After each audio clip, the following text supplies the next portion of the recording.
Dubai നഗരത്തിൽ മാലിന്യം വലിച്ചെറിയുന്നവർ സൂക്ഷിക്കുക. ഇത്തരം നിയമലംഘകരെ പിടികൂടാൻ നഗരസഭയുടെ AI ക്യാമറകൾ സജ്ജമായി കഴിഞ്ഞു. ക്യാമറയിൽ കുടുങ്ങിയാൽ 500 ദിർഹം അഥവാ 12,000 രൂപയിലേറെയാണ് പിഴ.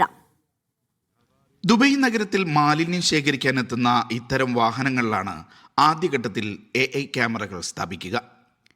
നഗരം മുഴുവൻ മാലിന്യം ശേഖരിക്കാനായി സഞ്ചരിക്കുന്ന ഈ വാഹനത്തിലെ RFID ക്യാമറ സംവിധാനം പരിസരം മുഴുവൻ നിരീക്ഷിക്കും. അനധികൃതമായി മാലിന്യം തള്ളുന്ന പ്രവണതയുള്ള സ്ഥലങ്ങൾ മനസ്സിലാക്കും. റോഡുകൾ, താമസ മേഖലകൾ എന്നിവയെല്ലാം ഈ ക്യാമറകൾ നിരീക്ഷിക്കും.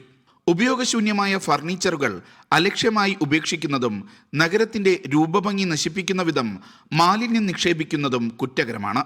പരീക്ഷണഘട്ടത്തിന് ശേഷം കൂടുതൽ വിപുലമായ നിരീക്ഷണ ശൃംഖലകൾ നിലവിൽ വരുമെന്ന് മുനിസിപ്പാലിറ്റി അധികൃതർ പറഞ്ഞു.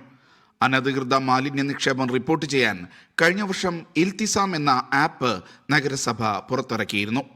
Media 1 Dubai.